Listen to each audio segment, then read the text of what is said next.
বিড়ি খায় তাদের হাত দিয়ে গন্ধ, মুখ দিয়ে গন্ধ, টুপি দিয়ে গন্ধ, দাড়ি দিয়ে গন্ধ, জামা দিয়ে গন্ধ, লেপ দিয়ে গন্ধ, বালিশ দিয়ে গন্ধ, আমার সন্দেহ ওর বউ থাকে কেমনে? কথা বলেন ঠিক কিনা? কথা বলেন। আমার বন্ধুরা একটাই এইরকম একজন লোক এরকম টাটকা বিড়ি খেয়ে ওর কাছে গেছে, বউ খালি মুখ ঘুরা। আর স্বামী কয়, এই তুমি খালি মুখ ঘুরাও কারণ কি?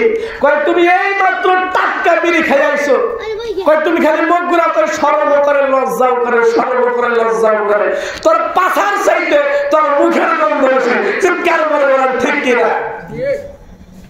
এইরকম মানুষ আছে না?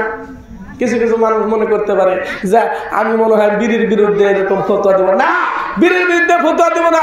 যদি বাংলাদেশের সমস্ত মাওলানা বলে এরকম বিড়ি খাওয়া হারাম, আমি বলবো 200 কোটি বার যায়, কিন্তু বিড়ি খাওয়ার জায়গা আছে। বললেন হুজুর আবার কি কয়? বিড়ি খাওয়ার জায়গা আছে? হ্যাঁ জায়গা আছে। কোন জায়গা? টয়লেটে বসে আপনি বিড়ি খেতে পারবেন।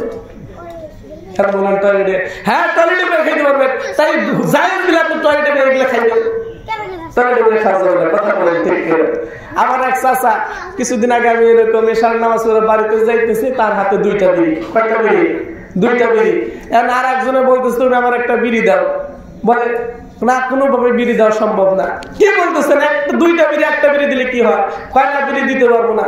কে কয় একটা বিড়ি এখন যে আমি ভাত খাইয়া একটা বিড়ি খাবো, আর একটা বিড়ি সকালবেলা টয়লেটে যায়, বইয়া বইয়া টয়লেটে বসে বসে আমি এরকম বিড়ি খাবো না, আমার টয়লেট হবো না।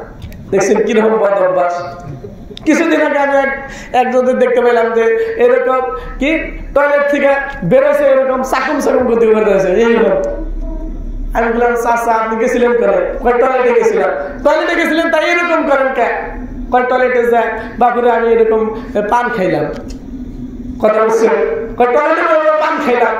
টয়লেটে আমরা পান খাইছি? বলে হ্যাঁ। বললাম তুমি টয়লেটে বসে বসে একটু এরকম গুয়াই না এরকম ভাবে চুন মনে করে খাইলেন?